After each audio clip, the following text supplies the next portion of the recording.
So we have finally arrived. Warhammer 40k 10th edition. We're here, guys.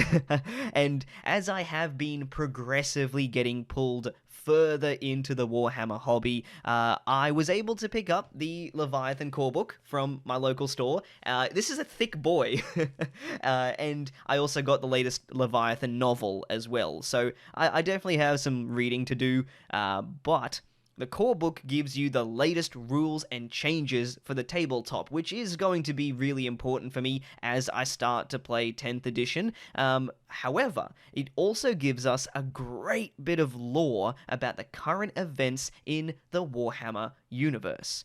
It has already been well established that the tyranids are the big bad boys of 10th edition, but we have received a lot of extra details that help to explain why they are making such frightening progress into the Imperium. And honestly, the Imperium is so screwed. Today, I wanted to focus on the tyranids, starting with an overall summary and brief history about them before going into what we are seeing in the new lore for 10th edition, which is, after reading it, it's giving me a constant chill down my spine. I will try to get some timestamps going so that way there is some kind of easy skip if you don't want the summary about who they are, what they do, what their whole shtick is. But if all else fails, just skip to this time. Hopefully I edit it properly. Now that you know the details, let's get stuck into it. The tyranids are a deadly insectoid xeno race that relies on overwhelming numbers to engulf its enemies and then specialized units to finish them off. They are a swarm of monsters that are not limited to one particular appearance, as there can be a wide variety of different bioforms, essentially variations that have a different but specialized set of abilities. They are pure, focused animal instinct. I say this because in their base form, many tyranids are just mindless, uncontrolled insects. However, they are controlled psychically by a hive mind, which gives them an unfiltered and unified command structure that can instantaneously react and respond with frightening speed and flexibility. This hive mind has created various bioforms that can range from commanders to specialized artillery, assassins, and even the gigantic bio-titans. This deadly mix and unified intelligence turns them from simply a swarm of monsters into an army that has become the ultimate predator in the 40k universe. What makes them even deadlier is the effects of the shadow in the warp. This is essentially an impending sense of doom and fear that grips all living beings when the tyranids are attacking.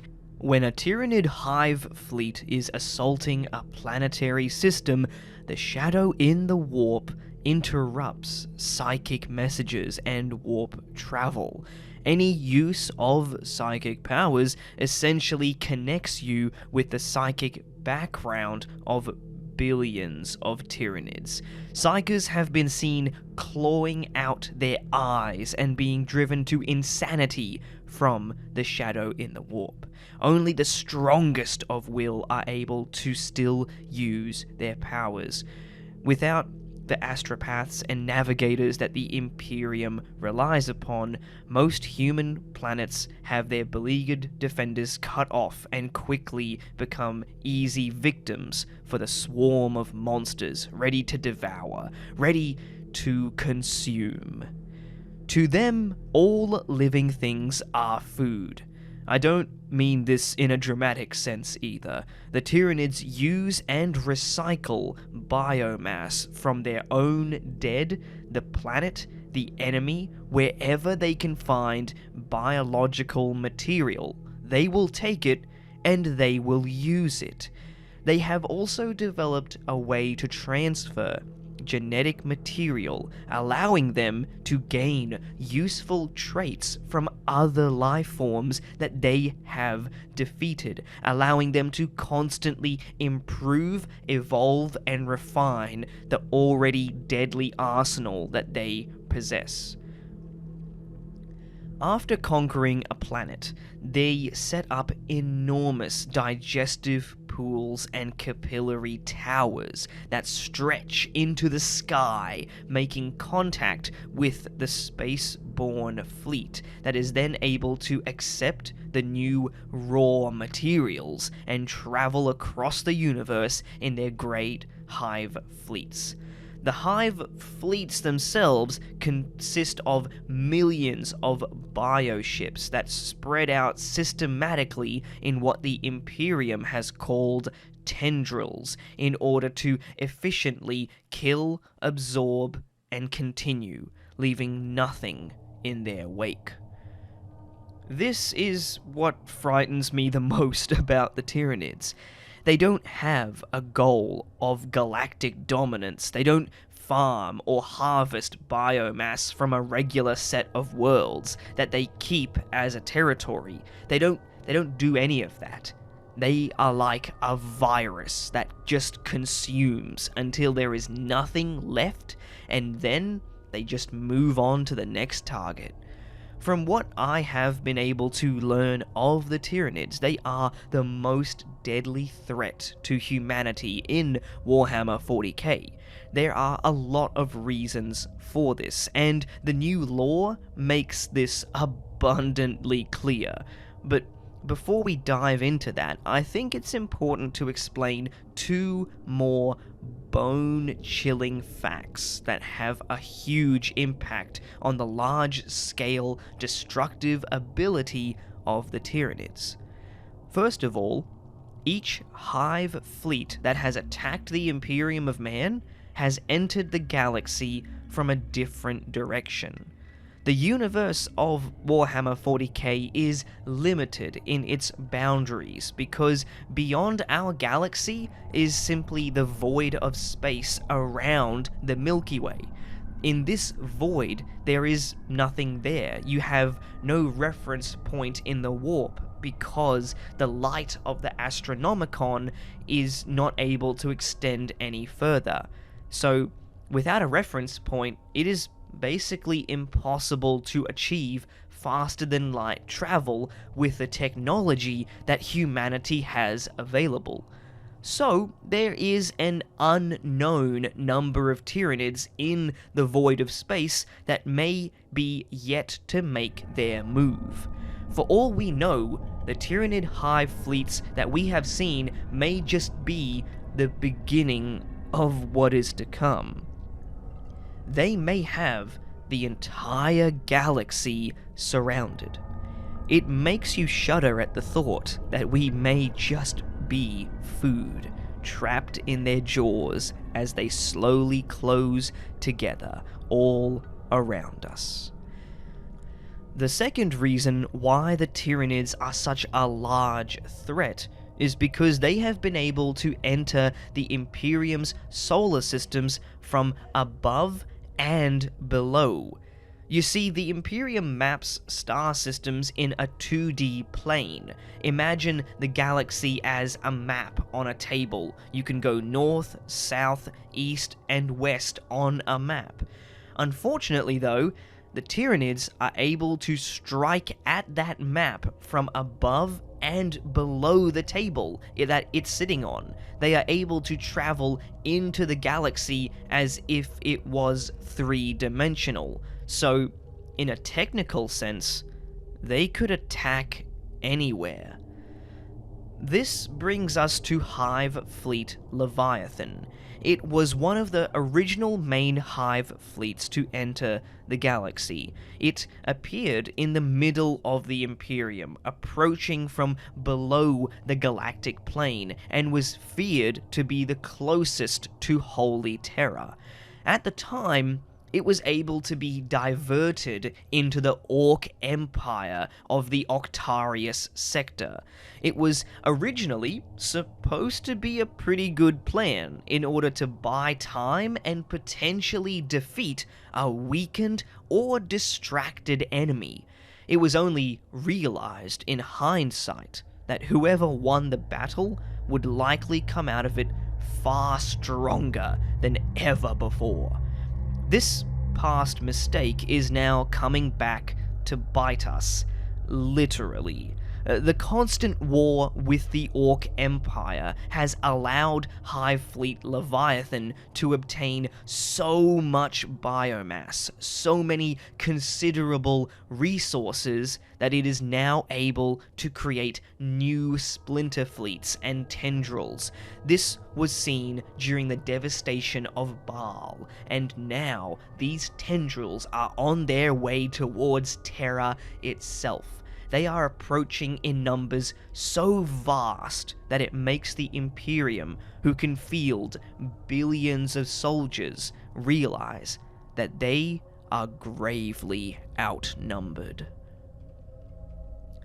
It began in absence and in silence. Satellites that stopped transmitting data, astropathic beacons that were winked out of existence, their disappearances incremental, as though dark ink was spreading slowly across the map of the Imperium, extinguishing one psychic light after another.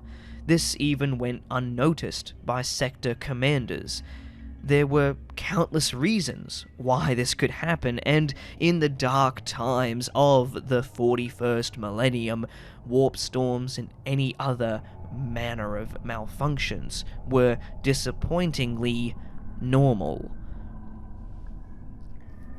The wheels of Imperial bureaucracy were lumberingly slow, and it valued protocol over initiative.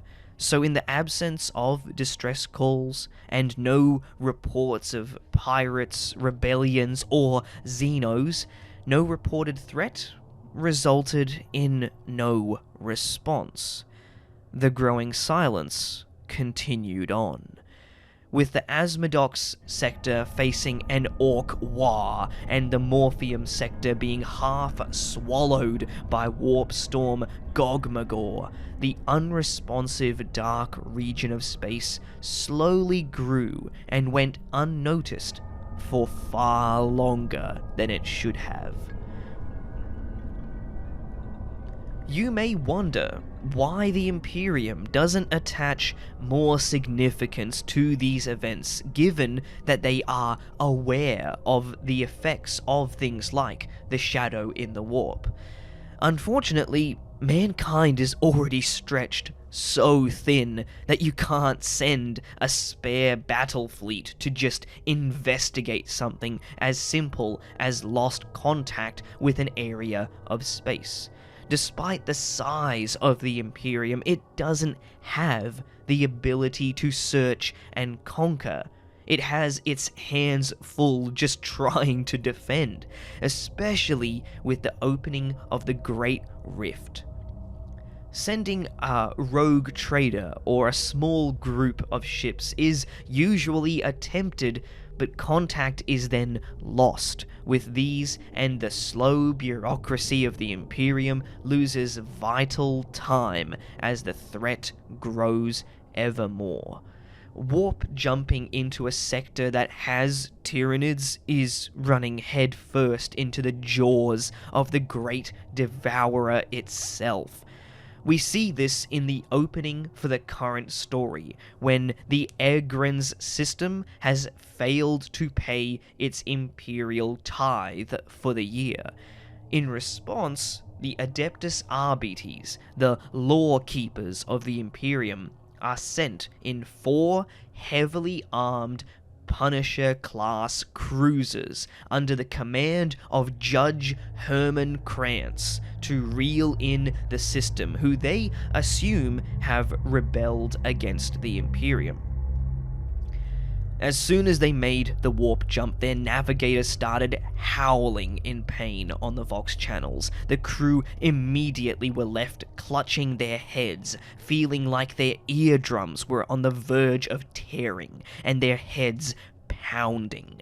On the view screens, they saw tyranid monsters everywhere. Their small group of ships were surrounded by thousands of the tyrannid bioships. Scanners were going haywire, their machine spirits utterly overwhelmed. One crew member lost all hope, and seeing this ghastly sight, tried to run mindlessly away from any other threat, but was instantly gunned down, blood splattering over Judge Herman's cheek.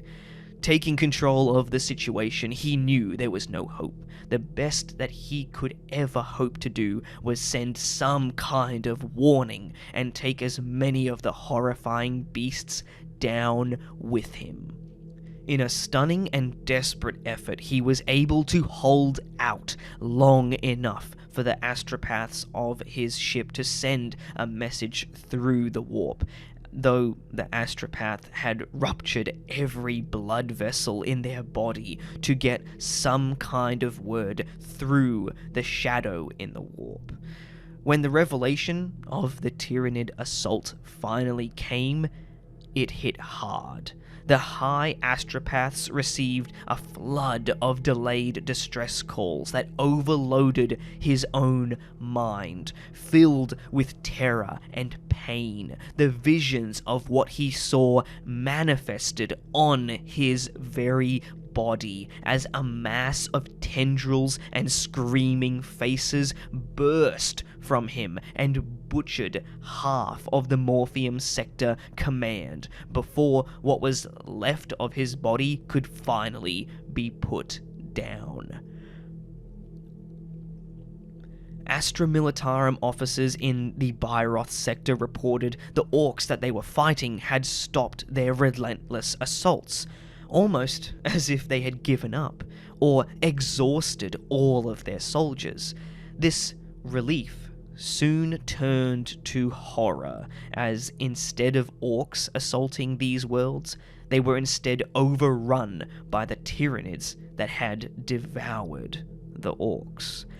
Gradually, a picture emerged that instilled dread in the Imperial Command as they realized that two colossal new tendrils of Hive Fleet Leviathan had emerged, one from above the galactic plane and another from below, designated by the Imperium as Nautilon and Promethor, respectively. Given their trajectories, if they were not stopped in the worst-case scenario, they would reach Holy Terra itself. The news of the tendrils was met by a mixed response from Imperial authorities. Some planetary governors, to their credit, stood their ground, ordering their populations to make ready for the eventual assaults, digging trenches and bolstering their forces with as many reinforcements as they could muster. However, for every stalwart defender, there was another coward who abandoned their world, fleeing with their wealth and household, leaving their people in panic and disarray, easy pickings for the Tyranids.